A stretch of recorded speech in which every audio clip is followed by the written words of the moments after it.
Greetings, fellow cruisers. This is Jeff from Enjoy Life Traveling. Today, I am going to be talking about the negatives about living on a cruise ship. There's plenty of things that you're going to need to consider, and that if you decided to do it, you're going to learn the hard way. And some of those are obvious, but there's plenty of them that are less obvious and the impacts. And so I wanted to take some time. I've already did a video about the positives, and so I wanted to also take a look at the things that you really need to think about, that things that I realized that are the downside to all the what seems like a wonderful life, and it is, but just know this also comes with it. So the first thing that comes to mind is the family and friends.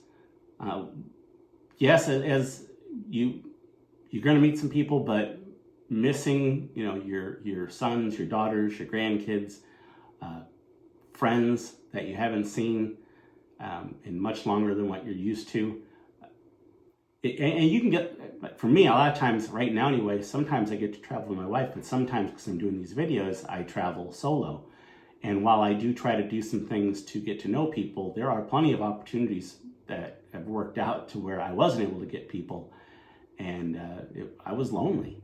And I don't like that. I don't like lonely. Some people love to be by themselves and off and chatter when they feel like it. Usually I want somebody around that's good company. Not that necessarily that I'm always great company, but you know what I'm saying, to where, again, not being able to see your daughters, not being able to, I got some friends that, I really care about these people. They're not just these guys I know or I hang out with, but I've got a large group of friends here that it's really dramatically affected me in not being able to see them more often than what I do. That's been probably one of the biggest sacrifices, definitely one of the biggest sacrifices, and it affects me. I've mentioned in some other videos that I've got some anxiety issues.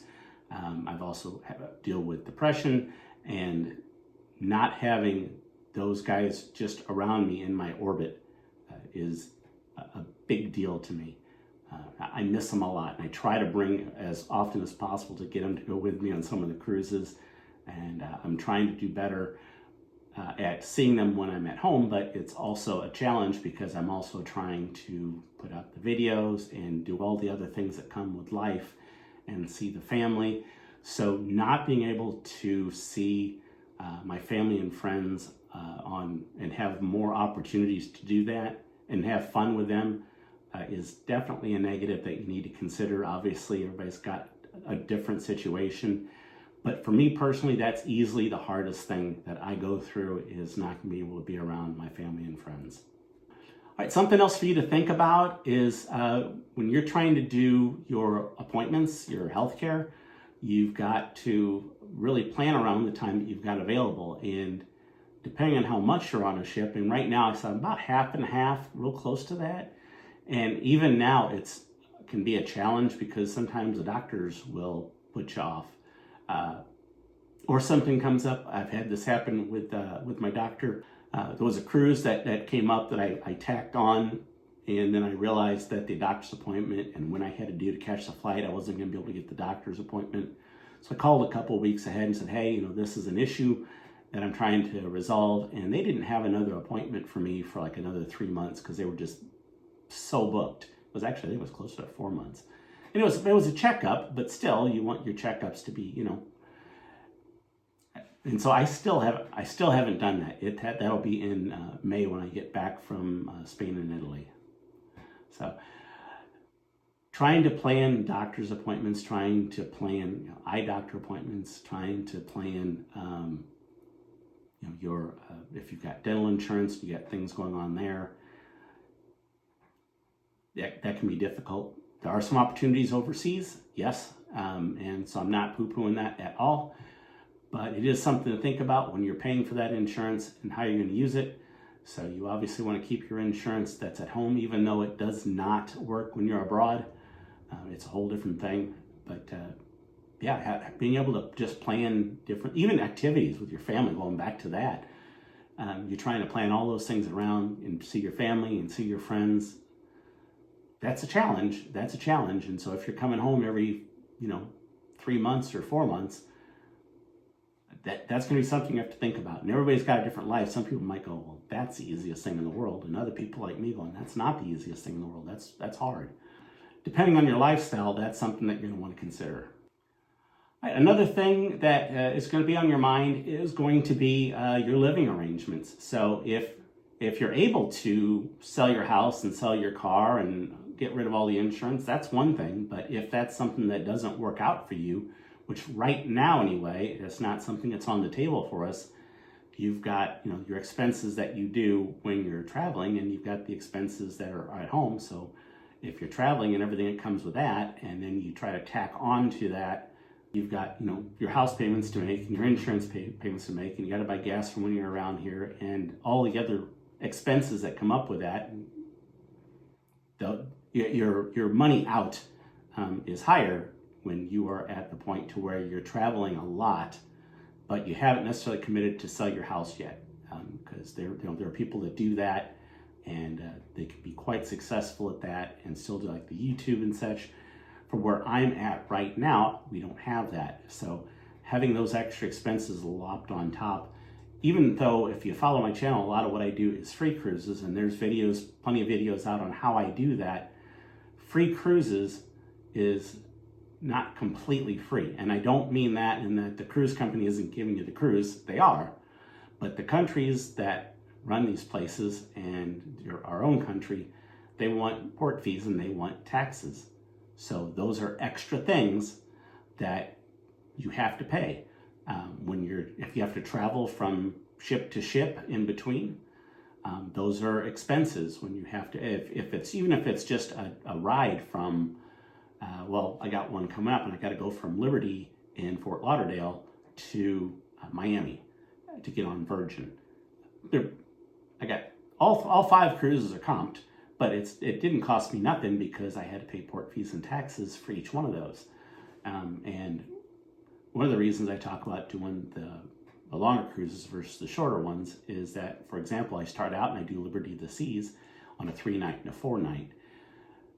Well, I'm paying to go to the Bahamas and basically do the same things, that $124, $130 for one. I'm paying that twice, whereas if I was on one sailing, I would pay that once. So that's where I'm coming from with that. But those expenses add up. And then the biggest expense is when you're going from the cruise ship back home, you've got that travel. And then when you are leaving to go on a trip, you have that expense to the trip. But also, like I always say, you always want to arrive a day early. Yes, there are people that are going to tell you, well, I've done it 3 times and I've cruised 3 times. I've never had a problem.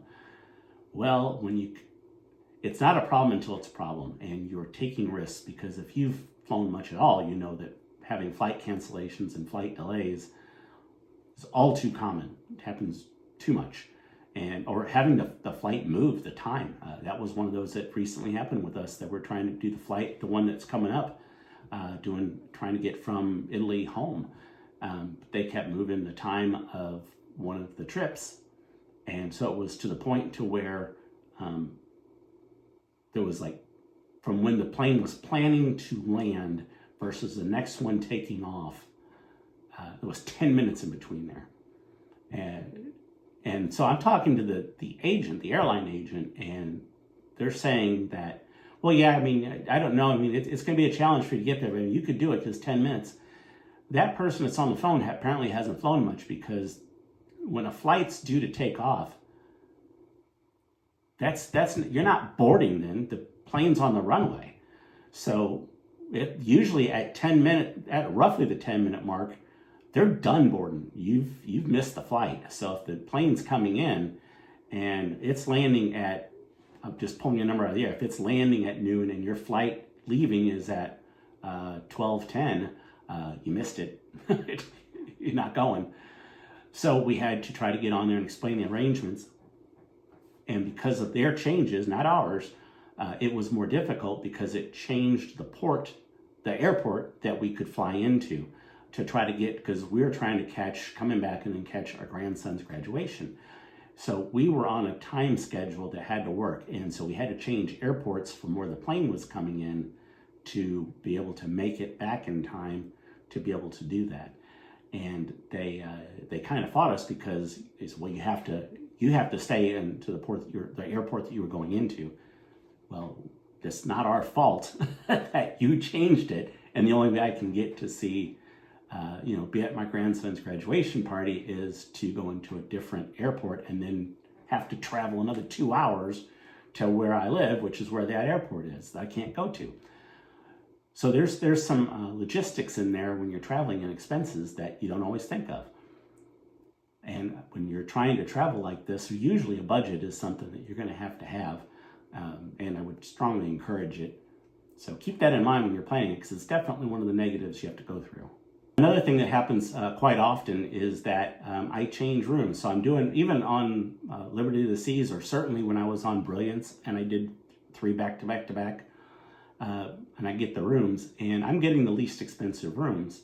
And I say that, I mean, yes, they're comped, but to get the comped cruises, sometimes they're called their interior guarantees, because that's really all I care about myself is the interior. And a lot of times they're interior guarantees, and sometimes they're interior to where you can pick your room.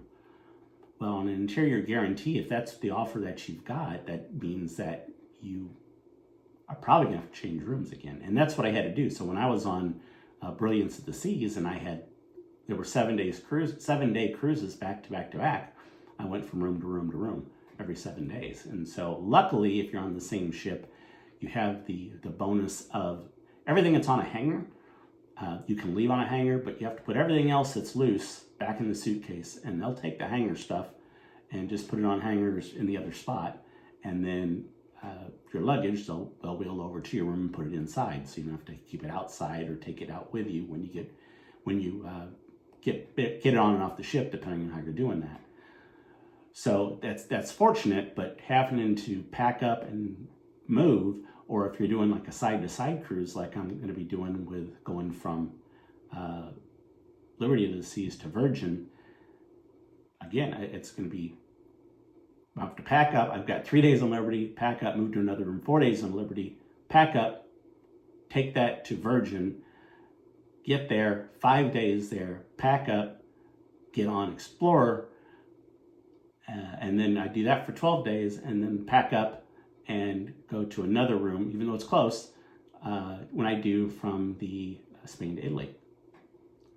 That's pain, but I'm going to Spain and Italy. But it can be very annoying, and it does affect how you pack. It does affect how you think about packing. When again, I already brought up learning, to pack. There's a bonus to it, but it doesn't mean that it's easy, especially if you got to keep doing it over and over and over and over, depending on how you're doing your time on the cruise ship. So one of the other things that you got to think about is laundry. So when you do, if you've got, you're packing and you're doing these long things like I'm about to do, laundry is something you're going to have to pay for. And you're either going to do that in the form of trying to wash your stuff in the room yourself. There is a way to do that to a level, to a degree. You can pay. There's small bags that'll hold some things that you just want to cram everything you can into, because I think on Royal, where most of my stuff is done, it's $35 for a bag of laundry. That's not the press version. I mean, this is actually laundering your stuff. Doesn't hold necessarily everything, depending on how you're packing. And if you're trying to wash everything, you've probably got at least 2 loads of laundry. And some of my stuff I don't even launder in that fashion, because it'll shrink when they put it in the dryer system. So those I'll have to wash by hand. So I'm going to have some things got to wash by hand, and I'm going to have some other things that I'll try to send out. And even though I've got status now with Royal to where I can get 1 free bag of clothes washed, it's not completely cut and dry, because it's only for 5 nights and above. So again, going with what I've got going as my example, the 3 and 4 day back-to-back on Liberty, I'm not going to have free laundry available. So I've got 7 days right there. And then I get on Virgin Voyages for 5 nights. And again, I'm brand new to there, so no laundry. So I've got now 12 days that no laundry. And then I got to get on another ship, and that one's for 12 nights, but I'm going to have a lot of dirty clothes, so I'll get a free bag. But there's a decent chance I may have to do more than one, or do more stuff by hand.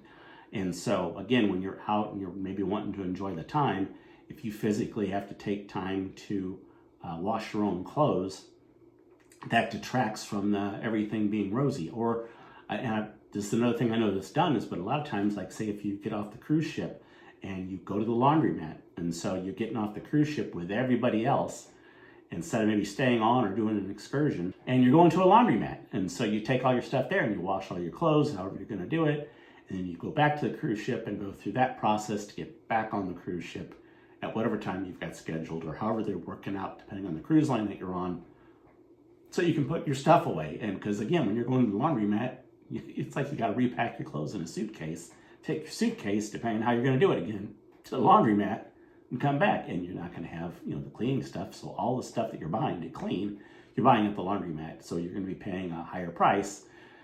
I mean, I even looked at the hotels and trying to do something like that, because sometimes there's a day or two in between the hotel.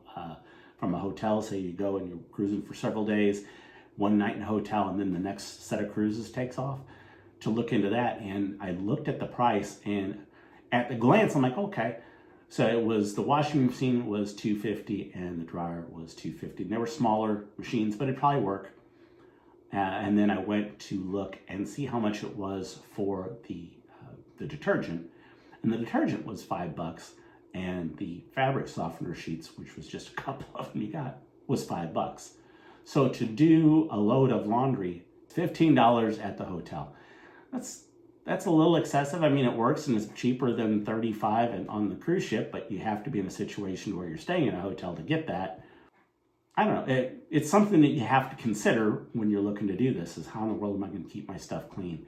And that's time away from doing maybe other things. Not all of your cruise is just relaxing. Even though you do have some people that are taking care of your bedding for you, or your food, and you have to do that, you've still got maintenance things that you're going to have to do for yourself to be able to have clean clothes and not smell. You can have the fabric refreshers and all that stuff all you want, but it only goes so far, and it's time to wash them. So another thing to think about is the internet. So while you may be able to get some signal depending on when you're in port in the US, and depending on your cell phone plans, you may have some access depending on where you're at, but do you need more? A lot of times the people that want to do this are in a spot to where they can maybe work remotely. And so to be able to do that, a lot of times you need internet. And yes, you'll get, your status is going to get up there and you may be able to get some free internet, but I mean, I've been cruising, a ton in the last 2 years, and I'm up to, just after my last set cruises, I'm up to getting 2 free days of internet per cruise. So, but it's slower internet. Yes, you can, it's enough to keep track of, calling home and that kind of thing. If you're working, even if you've got my situation in trying to work and do videos and using those days that I got available to upload videos or maneuver some content around, it's really slow. Even good internet at sea is slow. And it can take, if I'm at home, I can upload a long video and it's done in a few minutes. And a lot of times it's in the check phase of YouTube. Like I said, maybe 15, 20 minutes now that I've got the fiber and 1 gig speed. I mean, it's a breeze compared to when I try to go with a lower version of that. But you get on the ship and you find out real fast that even what you had at home that was on the lower end is still faster than what it is on the ship. Because I've been on the ship and been using that internet and it's spotty. It'll go out on you. You have it signal and you don't have signal. Maybe too many people are on their ship's Wi-Fi or whatever. But I've been on that spot too many times to where I've literally spent hours and hours and hours trying to get a video to upload a longer video in particular.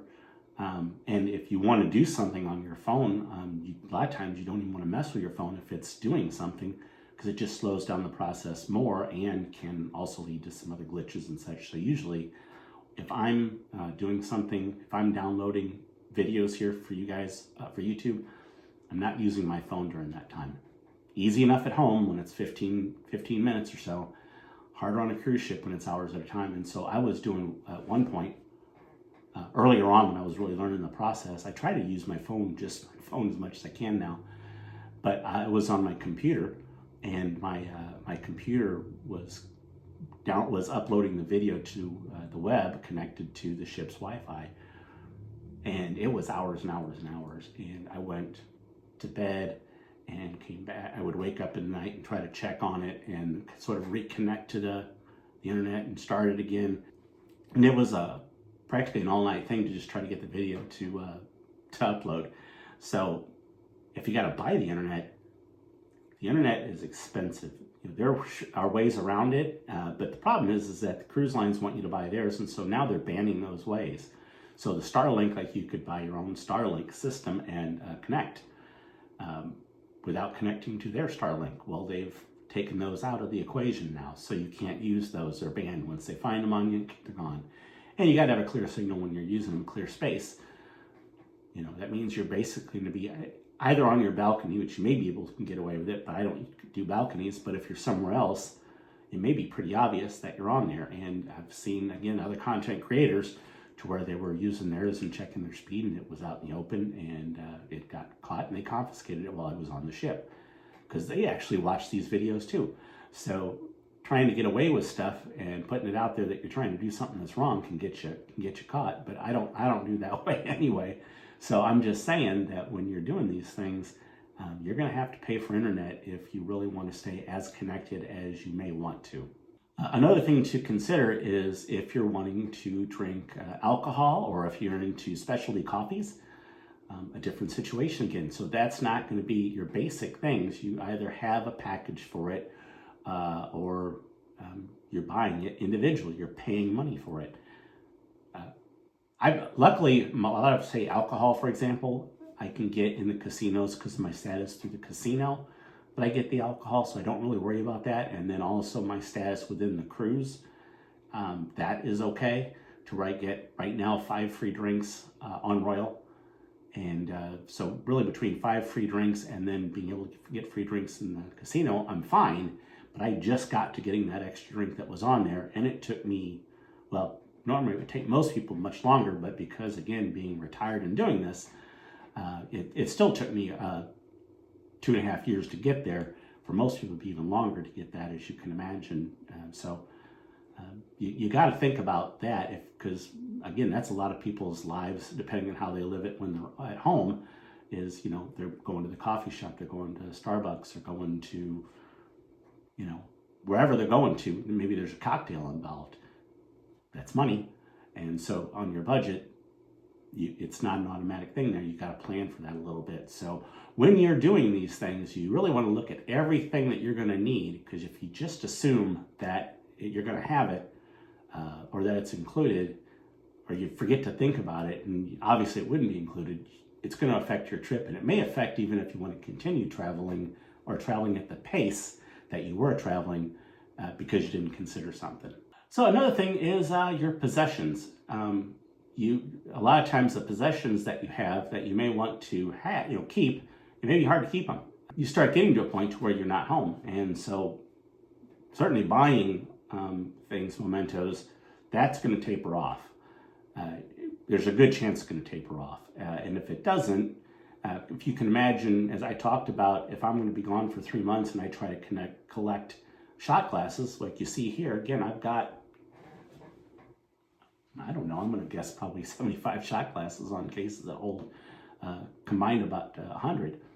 On a month-long cruise, if I'm going overseas and all that kind of stuff, depending on how many shot glasses I get, first of all, I got to carry all that stuff. Everything that I buy, I got to carry. And I'm trying to talk about packing lighter. And then when you get home, you don't get to see it as much because you're going to get right back on the cruise ship. It doesn't mean I'm going to stop collecting shot glasses. One thing I've learned through all this process is that life changes so fast. If you'd have asked me, 3 years ago if I'd be doing this, I'd have told you, nope. Another thing to consider is the money conversion. So if you're going to a lot of the places that are in the Caribbean, there's a good chance that they take American money. So most of the time, you're going to be fine with your American dollars. And even though there may be a conversion rate that doesn't work overly favorable, you're not trying to keep track of different types of money. You're just using what you got. As I talked about, I'm going to be going, to Spain. And so from everything I've been able to find out, Spain and Italy and that kind of stuff, they don't take that stuff. You can use some credit cards and then hope that everything's being charged correctly. And I know that most people do that, and that's probably what we're going to end up doing. But still, to some level, you're going to probably want to have to get or consider getting some different types of currency. And sometimes changing that back may not be quite so easy as you think, particularly if it may be a one and done from you going to someplace. I've talked to some people that have had money from other countries, and then they went to exchange it, and it was so abstract, it was so obscure that they couldn't find a place that did that denomination, that type of money. Granted, euros, different situation, but I'm just saying that those are other things to think about when you're trying to get around, and depending on how you do your slow travel, because I know there's going to be people watching this that are going to do slow travel like we're wanting to do in other countries, and that's something you're going to have to think about, is how the money portion of that's going to work as far as what you physically carry with you. If you like this video and are interested in all the positives that come along with this type of travel, please check out the next video. That one's probably going to be released about 3 days different than this one. I do so much appreciate you watching, and we will see you in the next video. Thanks. Bye.